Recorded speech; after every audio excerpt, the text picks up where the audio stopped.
4.7 재보궐선거 특집 방송으로 진행되고 있는 이동의 뉴스 정면 선거. 이번 시간은 부산시장 선거 짚어보겠습니다. 계속해서 김용민 평론가, 박지희 아나운서가 함께하고 있고요. 또 두 분 더 모셨습니다. 박지훈 변호사, 오창석 시사평론가 어서 오십시오. 네, 안녕하세요. 오창석입니다. 박지훈 변호사 어디 갔어요? 글쎄 오고 있나 보네요. 지금 TBS에서 오고 있죠. 네. 두탕 뛰네요. 그렇다고 볼 수가 있겠죠. 우리가 그 정치에도 그렇지만 늘 인간 사회의 배신과 의리 이런 것들을 자 인간 됨됨이를 판단하는데 중요한 판단 근거가 아닌가라는 생각이 드네요. YTN을 무시하는 처상 아닙니까 이거. 근데 박지훈 씨는 좀 이해가 되는 게 네. 원래 메인 MC를 맡다가 네. 거기서 잘리게 되면 패널로 그 방송 다시 안 나가거든요. 네네. 박지훈 씨 나가더라고요. 네. 잘렸는데 패널 부르니까 또 나가더라고요. 오늘 김용민 씨도 나왔습니다. 양사가 박지훈 씨는 연지건지도 붙이고 있더라고요. 이 작가님 한 번 출연하실 때 박지훈 변호사님이나 김용민 평론가는 한 5번 출연하셔야 되거든요. 박지훈 씨가 지금 뭐 근데 같은 상암동이니까 금방 넘어 바로 앞입니다. 좀 기다려보고. 그래요.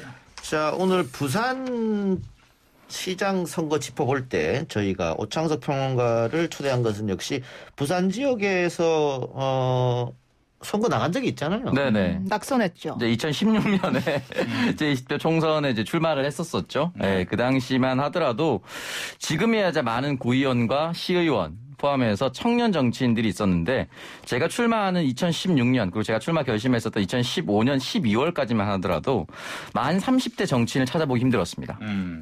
그래서 같이 이제 법무법인을 근무했었던 김혜영 변호사를 문재인 당시 당대표가 이렇게 연결이 돼서 한 몇 개월 정도 지역위원장을 수행하다 바로 출마를 했었고요. 그 사례를 제외하고 나서는 아예 출마 자체를 하지 않으려고 했었던 지역이 바로 부산입니다. 그래서 이제 험지에 나갔다라고 그렇죠. 어필하시네요. 그때 몇 프로 받았죠? 제가 이제 26.5%를 받았었죠. 상대 후보는요? 3등 후보가 10%. 상대 후보. 상대 후보요? 네. 죄송한데 이긴 사람은 기억하고 싶지가 않네요. 귀에 계속 3등 후보로 들렸네. 상대 후보는 한 50% 후반대라 아마. 네. 아니 근데 어쨌든 뭐 15% 이상 받았으니까 선거비는 보전받았을 텐데. 그렇죠. 그래도 그때 그 민주당 평균이 40% 가까이 되지 않았나요? 이제 저를 제외하면 그렇게 됐었죠. 제가 아직 부산은 험지라는 걸 알리기 위해서 평균을 많이 낮춰드렸습니다. 네, 그래요. 그도 그럴 것이 그 당시에 이제 국민의당이 있었습니다. 이제 국민의당이 제 3정당이 됐었는데 부산만 유독 국민의당이 힘을 못 썼어요. 이제 저희 지역구를 제외하면 다른 지역구는 거의 다 1대1 구도였는데 저희 지역구는 이제 국민의당도 출마하고 정의당도 출마하고 무소속 세 분도 출마하고 결국 저를 엄청 무시했다는 거죠. 다 자기들이 이제 2등 할 것이라고 출마했다고 합니다. 그 이미 오창석 씨 출마 자체로 정치가 희화화됐다는 소문이 있습니다. 용기 있는 도전의 박수를 용기 있는 도전 많이 받았습니다. 알겠습니다. 근데 같은 경상도여도 TK보다는 낫잖아요, PK가. 사실은 훨씬 낫다고 볼 수가 있겠죠. 그래도 2016년이라도 지역구 18석 중에 5석은 민주당이 획득을 했고 2018년 재보궐선거를 통해서 한 석을 더 얻어서 3분의 1 정도까지는 그래도 민주당이 지역구 의석수를 가졌었던 적이 있습니다. 언제부터 이 보수 정당이 영남 지역에서 상당히 영향력을 행사할 수 있었던가요? 결국엔 3당 합당. 3당 합당이죠. 3당 제일 합당. 컸다고 봐야겠죠. 3당 합당이. 그래서 저희가 이 박지훈 변호사님이 도착하는 대로 토론회를 통해서 좀 더 이 TK 지역의 민심을 같이 한번 얘기를 좀 해보도록 하겠습니다. 저희 4월 7일 수요일 재보궐선거 특집 방송으로 함께하고 있습니다. 이동영의 뉴스 정면 승부 많은 분들 함께해주고 계신데요. 샵 0945 문자로 의견 남겨주셔도 되고 유튜브 보이는 라디오로 들어오셔도 됩니다. 또 YTN 라디오 어플리케이션 예스앱 통해서 참여해주시면 저희가 30분을 선정해서 아주 푸짐한 선물 보내드리겠습니다. 자, 뭐 지금 2부에 이어서 3부 부산시장 선거판을 둘러싼 라디오 토론을 계속 진행을 해야 되는데 투표율이 지금 어느 정도 되는지 한번 좀 짚어보고 갈게요. 현재 투표율이 53%, 서울이 54.3%, 부산 49.4%입니다. 이 투표율. 1시간 남았으니까요, 아직. 투표 안 하신 분들은 지금이라도 8시까지만 도착하면 되거든요. 그렇습니다. 도착만 하셔도 돼요. 도착만. 그러니까 투표는 8시 넘어도 할 수 있으니까. 지금 이렇게 따지면 50% 후반 56% 7% 정도로 결정나지 않을까 투표율이. 서울은. 그렇죠. 보궐선거 치고는 굉장히 높은 투표율이라고 볼 수가 있고 부산 같은 경우는 가장 적게 투표하고 있는 곳이 강서구입니다. 강서구 같은 경우는 2000년대 초반부터 명지 국제 오션 시티, 명지 국제 신도시로 해서 매립과 동시에 새로운 신도시를 만들어 버렸습니다. 그러니까 젊은 평균 연령이 거의 30대에서 40대이기 때문에 대부분 직장인입니다. 네. 그렇기 때문에 아마 퇴근하고 투표에 나설 것으로 예측이 되고 지금 거의 뭐 10% 정도까지 차이 났다가 지금 많이 줄어들었는데 같은 부산 지역 내에서도 투표율이 마지막에는 아마 강서구 같은 경우는 8시 기준으로는 많이 올라올 거라 봅니다. 강서구에 가덕도가 있지 않습니까? 그렇습니다. 강서구 가덕도동. 그래요. 그렇기 때문에 또 그 어느 때보다도 큰 국책 사업이 예고돼 있는 상황에서 강서구 지역의 민심의 향배도 상당히 궁금해지고요. 네. 아니 지금 뭐 저한테는 하나 제보가 들어왔는데 네. 그 강남 모 아파트에서 몇 번을 찍어라 이런 방송을 했다는데 그래 큰일 납니다. 그러면은 누가요? 선거법 위반 아니에요? 선거법 위반일 수 당연하죠. 있으니까. 선거 당일에는 예. 아무것도 하면 안 됩니다. 오프라인 선거 활동 운동을 하면 안 됩니다. 그럼 굉장히 조심하셔야 된다. 네. 그런 얘기를 말씀드리고 지금 강남 이야기를 했으니까 강남 3구에서 굉장히 높은 투표율. 서울. 그런데 강남은 원래 조금 예년도 투표율이 높았는데 이번에는 아마 재건축 이슈가 있기 때문에 투표율이 높지 않느냐. 그래서 양천도 그렇고 노원도 그렇고 특히 노원 같은 경우엔 지어진 지 30년이 네. 넘었거든요. 그렇기 때문에 재건축에 대한 기대감도 상당히 높은 상황입니다. 노후화된 아파트가 많고 사실 강남 3구 같은 경우는 이제 2010년 지방선거를 돌이켜보더라도 오세훈 후보에게 굉장히 큰 영향력을 미쳤다고 볼 수가 있습니다. 그 당시에 한명숙 후보가 붙었을 때 모든 지역구 25개 지역구에서 거의 1%에서 5% 차이였는데 유독 강동구 59대 35 오세훈 후보가 압승을 거뒀고요. 강남구 59대 34 송파구 51대 43 압승을 모두 거뒀기 때문에 이 부분에 있어서는 아무래도 이제 오세훈 후보에게 굉장히 유리한 지표로서 지금까지 해석할 수가 있다고 볼 수 있습니다. 16대 총선에서 강남을 지역구 국회의원이 바로 오세훈 후보였어요. 네. 예. 그래서 하여간 강남에 그 민심을 얻고자 다양한 발언도 했는데 강남에 집 한 채 있는 사람이 무슨 나라의 죄인인가 이러면서 지역 주민의 마음을 사려고도 했었죠. 예. 그렇습니다. 뭐 지금 우리 시청자분들이 뭐 유튜브 채널로도 그렇고 문자로도 그렇고 많은 의견 남겨주고 계신데 유튜브 채널로 파준마님께서는 선거 당일에 선거운동 안 된다고요. 명심합시다라는 이야기. 유근상님께서는 박준 변호사 아직 안 왔나요? 근데 잠시 후에 도착합니다. 조금만 기다려주시고 문자로는 0502님께서 작은 식당 하고 있습니다. 오늘 저녁은 매출 안 올라도 되니 다들 투표하러 가세요. 찍으면 찍은 후보가 당선됩니다. 그리고 이동영 잘생겼어요. 라고 얘기를 하셨네요. 7432님께서는 이 작가님 힘 실어드리려고 핸드폰 2대 컴퓨터까지 켜고 보고 있습니다. 라고 하셨습니다. 유튜브 채널로 시청을 하고 계시는 것 같은데요. 유튜브에서 YTN 라디오 채널 검색하셔가지고 구독하시고 함께 해주시면 저희가 또 의견 이렇게 읽어드리고요. 의견 남겨주신 분들의 추첨을 통해서 30분에게 선물을 저희가 준비를 해드리도록 하겠습니다. 의견에 이동영 잘생겼다. 이 작가 최고. 이게 왜 올라온지 아십니까? 뽑아달라고. 그렇습니다. 네, 뽑히셨어요. 축하드립니다. 네. 글쎄 모르겠습니다. 그 제작진이 30분 선정하는데 그 기준을 제가 잘 몰라서 어떻게 뽑을지는 모르겠고요. 일단 많은 의견 주시면은 30분 선정해서 잘생겼다 챙겨줄 예정이랍니다. 제작진에서 지금 피드백이 왔네요. 네, 지금 유튜브로도 많은 분들이 이동영 잘생겼다라는 댓글을 폭주하면서 올려주고 계십니다. 자, 두탕 뛴 박지훈 변호사. 예, 안녕하세요. 박지훈입니다. 예. 이런 날까지 두탕 뜁니까? 오창석 평론가 바로 앞에 있었어요. 얘기는 안 했습니까? 예. 왜 오평론가 핑계를 대세요? 네, 그럼 저희 라디오 토론회로 바로 한번 넘어가 볼까요? 네, 얼른 좀 시작을 해보겠습니다. 자, 바로 시작해보겠습니다. 자, 지금껏 이렇게 선거 막바지에 펼쳐진 토론 없었습니다. 선거 당일, 심지어 투표 마감 1시간도 남지 않은 시점에서 펼쳐지는 가장 치열한 토론쇼입니다. 앞에 서울에 이어서 지금부터는 부산으로 떠나봅니다.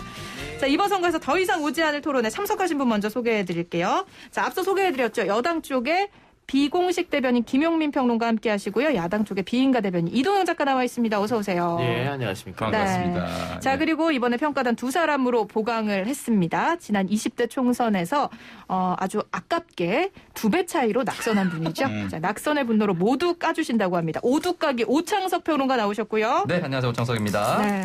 자, 그리고 여기저기 잘 붙으신다고 해서 박쥐라는 별명이 있다고 하시네요. 박쥐훈 변호사님 나오셨습니다. 네, 박지훈입니다. 네. 자, 우리 오두까기 오창석 평론가는요. 두 사람의 발언에 대해서 열심히 까주시면 되고요. 박쥐훈 변호사님. 양쪽 왔다 갔다 하시면서 좀 편을 들어주시면 됩니다. 잘합니다. 예. 예. 네, 자 그럼 본격적인 부산 토론 들어가 보죠. 자, 대한민국 제2의 도시, 제1의 항구 도시 부산의 중요성은 더 이상 뭐 설명이 필요 없을 것 같고요. 두 분께 맡기겠습니다. 먼저 기호순으로 더불어민주당 측 비공식 대변인 김용민 평론가에게 왜 김영춘이어야 하는가 1분 드리겠습니다. 네. 같은 맥락의 이야기가 될 것 같습니다. 앞서서 오세훈 후보 대신 박영선 후보가 돼야 한다는 이야기를 했었는데 박형준 씨 참 가지각색입니다. 이렇게 다채로운 분이 없는 것 같아요. 당장 국정원 민간인 사찰 관련해서 문건을 요청했던 청와대 홍보기획관의 신분으로 있었고요. 그 뒤에 가짜 미투 사주했다는 의혹까지 제기됐습니다. 이어서 LCT에 입주를 했는데 그 입주 경위도 여러 가지로 의문의 투성이고요. 아울러 선거에 후보자로서 핵심적인 의무인 재산 신고 부실하게 했습니다.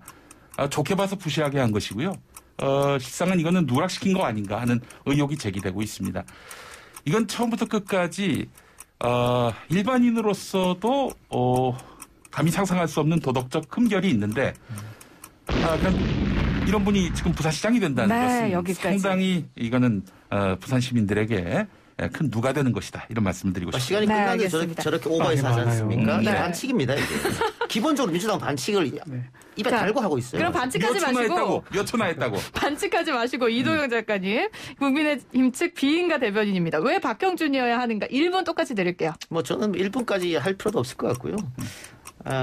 우리 뭐 지금 시청하시고 애청하신 분들 또 부산 시민들도 당연히 다들 아시겠습니다만 이 보궐이 왜 시작됐냐 그거부터 가야 됩니다. 민주당의 오거돈 시장의 성추행 문제로 이게 새롭게 선거가 시작된 거 아니겠습니까? 그걸로부터 결자 해지를 해서 풀어야죠. 그래서 민주당이 후보를 냈으면 안 되는데 민주당이 당헌까지 교체했습니다. 이게 민주당이 말하는 공정입니까? 약속입니까? 지금의 대통령 후보 당대표 시절에 만든 그런 것을 당헌을 그걸 고쳐가지고 할 말을 지금 도둑거리예요. 도둑거리고 있어요. 처음 봤어. 제가 누구를. 얼마나 어이가 없으면 할 말을 잃겠습니까? 도둑거리 처음 봤어요. 국민의힘은 이런 짓을 안 해요. 근데 어이가 없어서 할 말을 잃었습니다. 거짓말을 하지요. 이렇게 약속을 거짓말을 하고 합니다. 예. 부산 사람들의 의리 그걸 지금 내팽개친 겁니다. 또 가덕도 문제 이것도 대통령 공약이었거든요. 그동안 뭐 하다가 4년 동안 뭐 하다가 보궐선거 들어오니까 지금 급하니까 이걸 또 들고 나왔지 않습니까? 가덕도 얘기했습니까? 이렇게 나쁜 정당이에요. 이명박 정권에서 동남권 신공항 약속했다 엎었죠? 네. 박근혜 대통령 잠시만요. 가덕도 신공항 자, 약속했다가 잠시만요. 여기서 김해공항 확장으로 바꿨어요. 자, 자꾸 이러시면은 누가 신의를 깼습니까? 누가 신의를 깼어요? 자, 네. 김용민 대변인님 네. 자중하시고요. 예. 자, 저희가 여기서 자질 토론을 바로 이어가도록 할 테니까 잠시 후에 말씀 들어볼게요. 주도권 영역인데요. 일단 두 후보가 선거 기간 내내 서로 이슈를 선점하기 위해서 삿바 싸움을 이어갔습니다. 그래서 많은 분들이 부산시장 후보에 또 부산시장 선거에 관심을 갖게 된 효과를 불러왔는데 주도권 싸움 한번 정리를 해봤습니다. 김영춘 후보 관련 이슈부터 듣고 오겠습니다. 이명박 정부 국정원이 4대강 사업 반대 단체와 인물을 사찰한 문건이 원본으로 공개됐습니다. 정보기관이 불법 사찰을 했던 증거가 뚜렷한 그런 일들인데 여기에 대해서 어떻게 해명하시겠습니까? 이용복 회장이 로비에 쓰던 특혜를 주려던 사람에게 쓰려고 관리하던 매물 중 박형준 후보 일가가 두 곳을 매입했다는 것이고 그 두 채를 매입해서 40억 상당의 부동산 이익을 챙기게 된 겁니다. 박 후보가 국회 사무총장으로 재직할 당시 국회 안 레스토랑을 지인이 운영할 수 있도록 관여했다는 주장도 제기됐습니다. 실수로 재산 신고 누락했다는 박형준 후보의 해명은 술을 마시고 운전했지만 음주운전은 아니다 라고 얘기하는 궤변에 가깝습니다. 부산 시민들을 이용해 먹는 그런 야당이 아니라 민주당 정권을 적극 활용하는 그런 경제시장, 그런 민생시장이 되겠습니다, 여러분.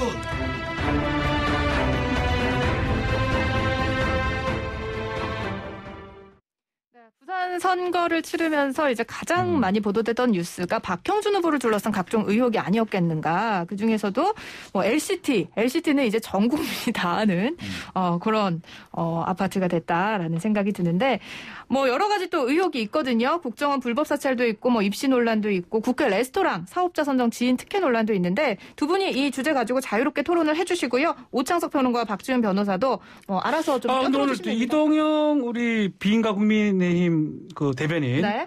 상당히 논리적입니다. 네. 그래서 사실 저는 표를 좀 들라 하다가 너무 좀 강하고 이래서 LCT 것만은 제가 김용민 쪽으로 좀 가보겠습니다. 그럼 LCT 얘기 먼저 해볼까요? 네. 그러면 제가 먼저 두 분께 좀 여쭤볼게요. 네. 지금 그 민주당과 김영춘 후보 쪽에서 박형준 후보에 대한 엄청난 의혹을 많이 제기했지 않습니까? 네네.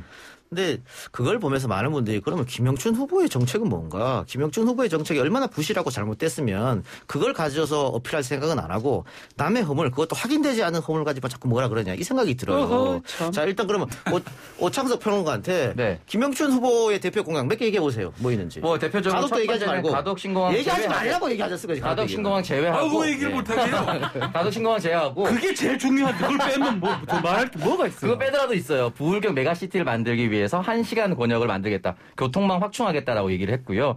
그리고 난임 부부 지원을 무제한으로 하겠다. 정자와 난자를 동결하겠다라고 얘기를 했고 예전에 90년대 후반에 보면은 9호선 기차역 탈선 사건이 있습니다.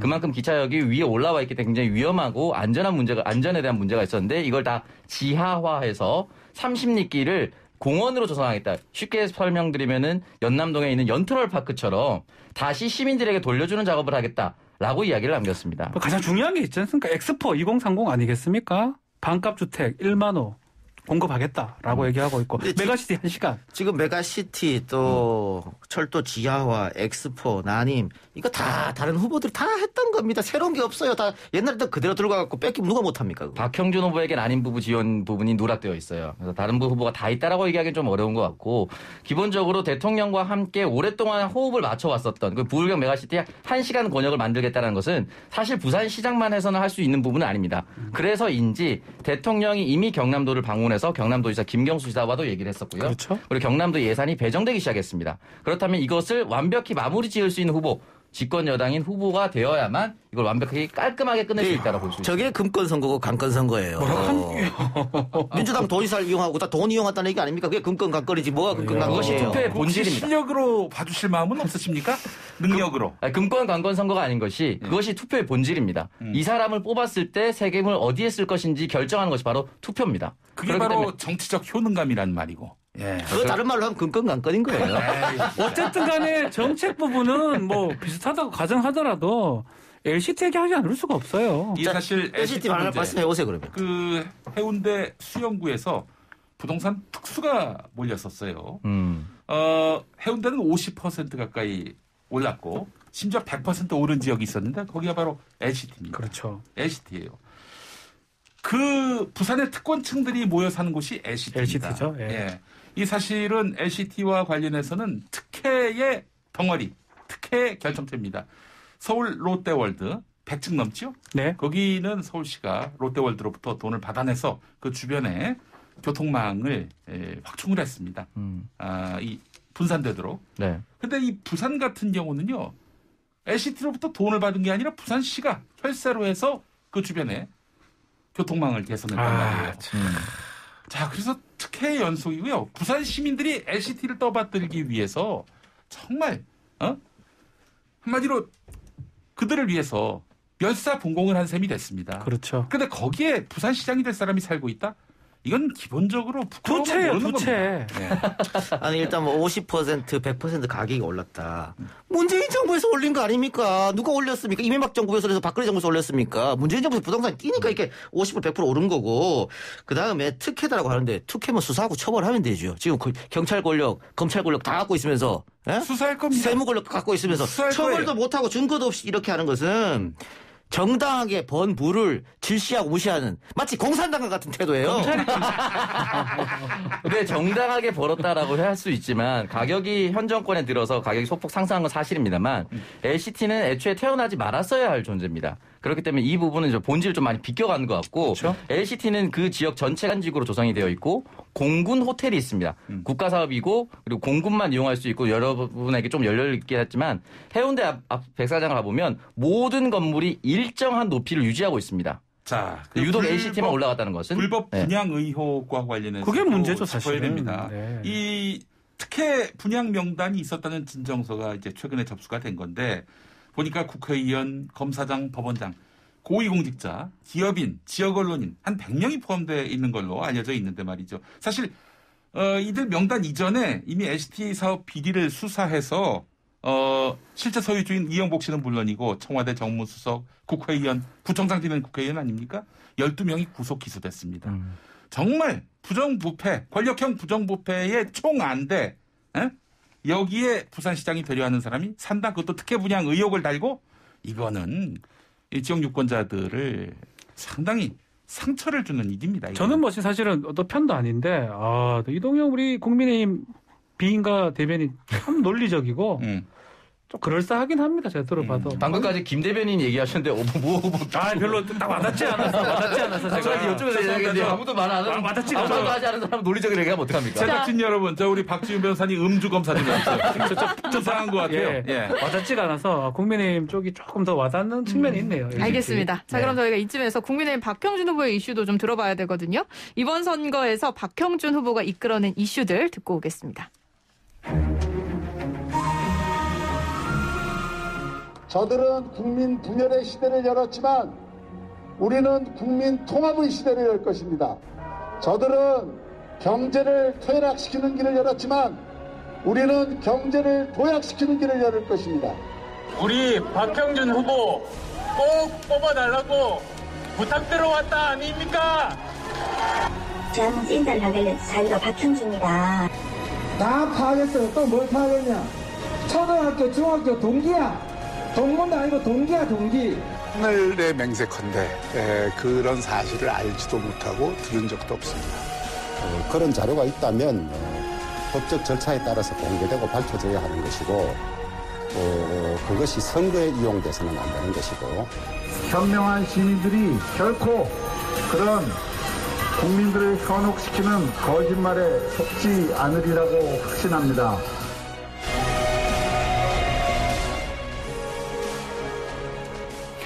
네, 뭐 서울뿐 아니라 이 문재인 정권에 대한 심판론이 부산에서도 이슈였습니다. 언론 보도는 뭐 박 후보를 둘러싼 의혹들이 많이 나오긴 했습니다만 그럼에도 여론조사는 시종일관 박형준 후보에게 유리한 양상으로 나왔거든요.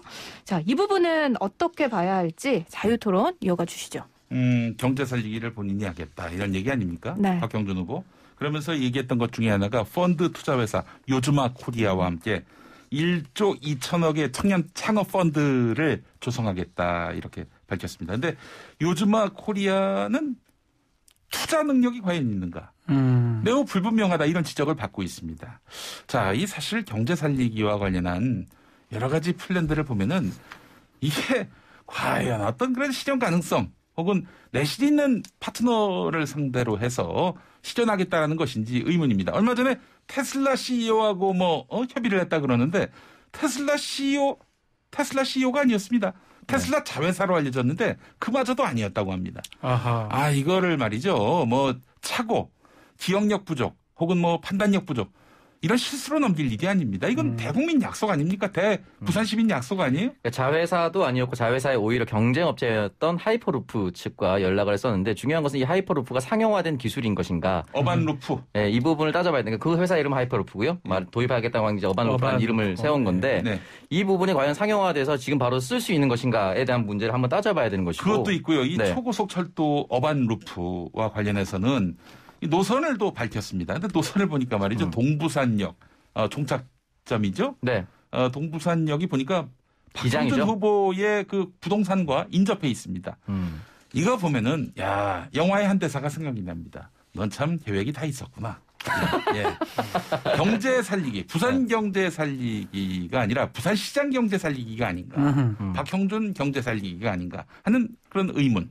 이 의문에 대해서 어떻게 국민의힘 좀 대변해서 국민의힘 입장을 좀 들어볼게요. 처음엔 또 정책 얘기하다가 마지막엔 또 네거티브 가거든요. 늘 민주당은 저게 문제예요. 정책 이야기랑 정책만 얘기해야 되는데 마지막엔 또 네거티브 하면서 박형준의 재산이다 이렇게 얘기하거든. 이런 민주당이 아주 못된 버릇을. 저도 부산 민심이 반드시 심판할 것이다. 아니 지금 저희가 얘기가 나온 게 이제 어반루프 얘기거든요. 초고속 자기 부상 열차를 활용한 어반루프를 설치를 하고 편의시설을 대폭 조성하겠다. 이게 이제 박형준 후보의 공약입니다. 근데 처음에 이제 현실성 논란이 좀 있어서 많은 분들이 또 주목을 했던 부분인데 이 부분에 대해서 국민의힘 입장을 좀 말씀해 주시죠. 아니 현실성 없다고 지적하는 것은 대한민국에 했던 모든 사업이 현실성 없다고 지적받았습니다. 단순하게 주 5일 같은 것도 현실성 없다고 그랬습니다. 하면 다 돼요. 왜 안 된다고 생각하십니까? 인천공항도 현실성 없다고 그랬습니다. 특히 민주당 쪽에서 늘 아마추어 정부거든요. 노무현 정부 다 김대중 다 아마추어예요. 제대로 일을 해본 적이 없기 때문에 경제 분야에서는 다 하면 안 된다고 미리 안 된다고 얘기합니다. 정주영 회장이 언제 안 된다고 안 되는 거 봤습니까? 하면 다 되거든. 근데 무조건 저게 부정적으로 바라보고 남의 일이라고 깎아내리고 폄하하고 말이죠. 지금 부산이 어떻게 됐습니까? 사람이 떠납니다. 특히 젊은이들이 떠나고 있습니다. 부산은 이미 죽은 도시가 됐어요. 기업이 떠나고 있습니다. 누가 떠났나? 오거돈 시장 들어와갖고 자기들이 한다고 한번 맡겨달라고 맡겨줬잖아요. 4년 동안 뭐 했냐 말입니다. 그렇게 지금 부산 민심이 들끓고 있다. 그래서 국민의힘이 부산시장을 갖고 오게 되면 떠난 사람이 돌아오고 떠난 청년이 돌아오고 떠난 학교가 돌아오고 떠난 기업이 돌아오게 된다. 솔직히 국민의힘에 대변하는 사람 중에 이렇게 말 잘하는 사람 처음 봤어요. 자, 음주 측정하겠습니다. 예. 아니 오거돈 시장이 4년 했다고 그러는데 2년 했습니다. 네. 이건 좀 바로 정정해 주셔야 될 것 같고. 몇 가지 팩트 체크해야 되는데 95년부터 민선이 시작됐고 95년부터 지금 2021년까지 약 40만 명의 부산 인구가 유출이 됐습니다. 오거돈 시장 2년 빼면은 약 28년 동안 보수 정당의 시장이 있을 때 30-40만 명이 떠나간 거예요. 그럼 그 원래의 책임은 보수 정당에 있다라고 볼 수가 있는 것이고 정주영 회장 정신을 하는데 정주영 회장 대통령 선거 떨어졌죠. 안 되는 건 안 되는 건데 인천공항은 수요가 없다.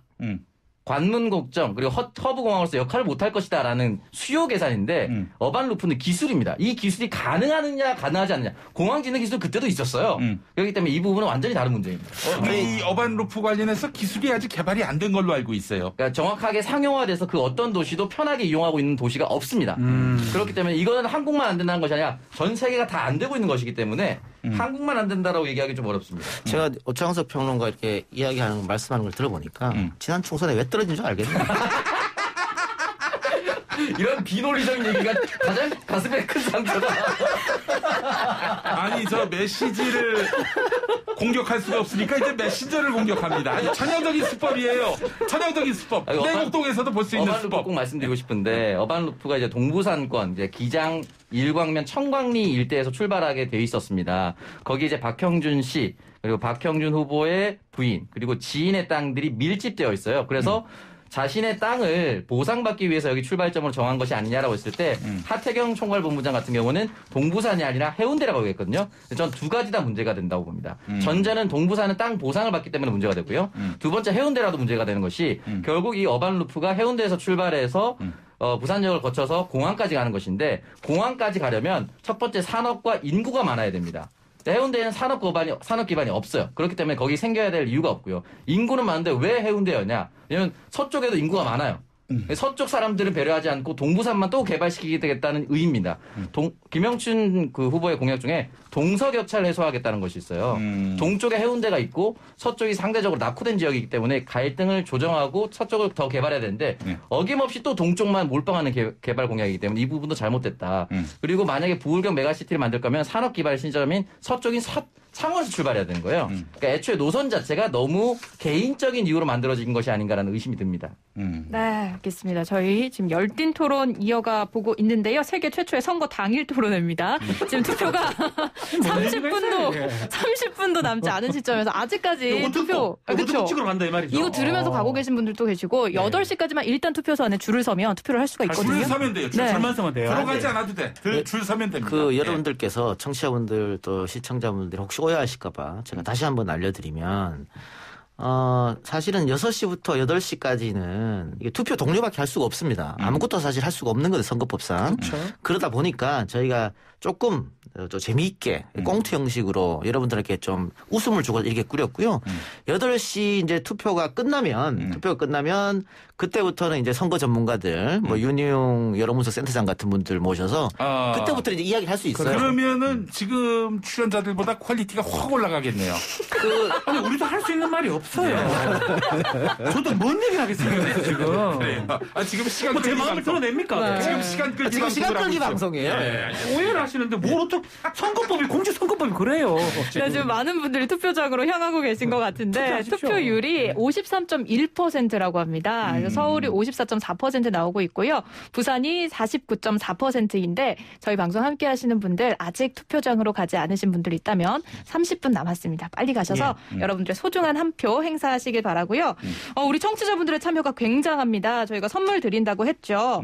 유튜브 실시간 댓글로도 장대한민국님이 이동영 작가는 국민의힘에서 스카우트제이 올 것 같다고 얘기를 하시고 문자도 왔습니다. 4439님께서 정치인들 토론 좀 진절이 났는데 뭔가 구수하고 신선한 느낌이네요. 개인적으로 야당 후보들의 해명이 석연치 않지만 이동영 비공식 대변인 응원합니다. 6447님께서는 오늘 장편의 재미는 최고의 코미디쇼 보는 것 같습니다. 오늘 참석하신 분들 너무 재밌어요 라고 해주셨습니다. 네, 또 뭐 문자 온 거 있나요? 오창석 평론가가 좀 몇 개 읽어주시죠. YTN 라디오 청취한 일이 오늘 선거 개표 방송만큼 스트레스 해소되고 엔돌핀이 팍팍 솟는 방송은 처음인 것 같습니다. 정말 대박입니다라고 해주셨습니다. 자, 3330님이 김용민 우리 평론가에게 문자를 보냈습니다. 김엄마 화이팅.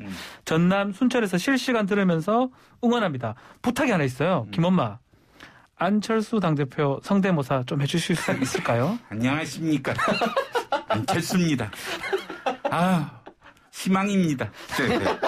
네. 선거는 희망입니다. 너무 잘하십니다. 너무 잘하십니다. 네. 뭐 홍준표 아까 했어요. 지금은 뭐 정치 쪽에 뭐 많이 이렇게 나오시는 분은 아니지만 우리 김무성 전 의원님. 안녕하십니까. 김무성입니다. 부산에 지역구를 두고 있습니다. 무성의한 정치는 안 됩니다. 무성의는 접니다. 네, 그렇습니다. 지금 뭐 유튜브로 계속해서 의견 올려주고 계신데요. 문자도 보내주시면 됩니다. 샵 0945번 문자 그리고 유튜브 보이는 라디오 또 YTN 라디오 어플리케이션도 있거든요. 예스 앱을 통해서 참여해 주시면 저희가 의견 남겨주신 분들 중에 30분을 선정해서 아주 푸짐한 선물 보내드리겠습니다. 자, 그리고 9294님께서 이동영 YTN 라디오 3만 가자라고 하셨는데 지금 유튜브 보이는 라디오 실시간 시청자가 18,000명을 넘기고 있는데요. 2만을 또 넘기면 3만까지 금방 가거든요. 근데 2만을 넘기기가 쉽지 않습니다. 지금 휴대폰으로 뭐 라디오 듣고 계신 분들이나 계시면은 유튜브 YTN 라디오 채널로 들어오셔가지고 함께 해주시면 감사하겠습니다. 힘을 좀 내주셔야 할 것 같습니다. 글쎄 말입니다. 네. 지금 18,900분 계시니까 2만 명 곧 2만 명은 할 것 같고요. 네. 예. 선물 드립니다. 그죠? 네, 선물이 최고가 선물이 20만 원이라고요? 네, 20만 원이라고 했습니다. 오창석 평론가 응모하지 마시고요. 지금 보냈어요. 보냈어요. 네. 본인은 먹으려고 지금 보냈어요. 제작진 차원에서 거르는 걸로. 들어오기 전에 보내고 들어왔습니다. 네, 그리고 이따가 또 출구조사가 있지 않습니까? 8시 15분입니다. 15분. 네. 그때 발표가 될 텐데 그 전에 지금 사실 깜깜이 기간이죠. 여론조사 공표가 금지되어 있는 기간인데 윤희용 센터장이 아마 이따가 와서 금지된 기간 동안 어떤 여론의 흐름이 변동이 있었는지 그것도 아마 설명해 줄 겁니다. 그러니까 8시 전까지는 아무것도 할 수가 없기 때문에 저희가 지금 이렇게 하고 있다. 현행법 위반이 돼요. 그 전에 얘기를 하게 되면요. 박지 아나운서 노래 좀 한번 불러봐요. 그러면은. 제가 왜 갑자기 아무것도 할 수 없다면서요. 근데 김용민 씨도 음주운전 측정한다. 음주 측정 한번. 네, 저희 스튜디오 별로 체온은 재고 왔는데 음주 측정은 안 한 것 같네요. 그렇습니다. 저희가 지금 라디오 토론회 최초로 함께하고 있는데 이제 시간이 거의 다 되어서 마무리를 해야 될 것 같습니다. 자, 국민의힘 비인가 대변인에서 본캐 이동영 작가로 이제 다시 돌아오신 것 같죠? 네. 네. 지금 핸드폰이 불나고 있는 것 같은데 국민의힘에서 전화 온 게 아니냐라고 질문 주시는 시청자분들이 많네요. 근데 제가 사실 TV 토론 안 한 지가 몇 년 됐거든요. 한 5년 이상 안 한 것 같은데 네. 오랜만에 하려니까 잘 안 되네요. 네. 근데 아무래도 상대가 상대인 만큼. 저는 보니까 이동영 진행자하고 좀 방송도 자주 하면서 오늘같이 열기게 토론하는 거 처음 봤습니다. 상당히 1차화된 느낌이 좀 들었었어요. 아, 그래요? 상당히 잘하네요. 이게 그 토론에 소울이 묻어 있었어요. 소울이. 그러니까 기본 태도가 그쪽과 가깝다는. 아니 너무 잘하니까 제가 좀 착각할 정도로. 정치적 센스가. 제가 한참 활동할 때가 뭐 30대 후반, 40대 초반 이럴 때였는데 그때 그 상대 패널 분들이 연세가 많으셨거든요. 그렇죠. 지금 생각하면 굉장히 미안하네요. 되게 버릇없게 보일 수도 있겠다. 예컨대 누가 계셨습니까? 황태순 뭐 이런 분들. 그래요. 민영삼. 네, 많이 하셨겠죠. 그래요. 네, 그러면은 지금 나가시면은 또 30대 초반 우리 오창석 평론가 같은 분들에게 또 혼쭐이 날 수 있다. 이게 똑같은 말을 해도 손 아랫사람 얘기하면 열받아요. 대한민국에만 있습니다. 아니, 저 오창석 평론가랑 붙으면 쉬워요. 저러니까 졌지요. 이렇게. 네, 부산시장 재보궐을 앞둔 역할 토론 많은 청취자분들께서 또 이번 선거를 총정리하는 시간이 됐길 바라봅니다. 자, 평가단으로 또 활약해주신 우리 박지훈 변호사, 오창석 평론가 수고하셨습니다. 고맙습니다. 감사합니다. 감사합니다.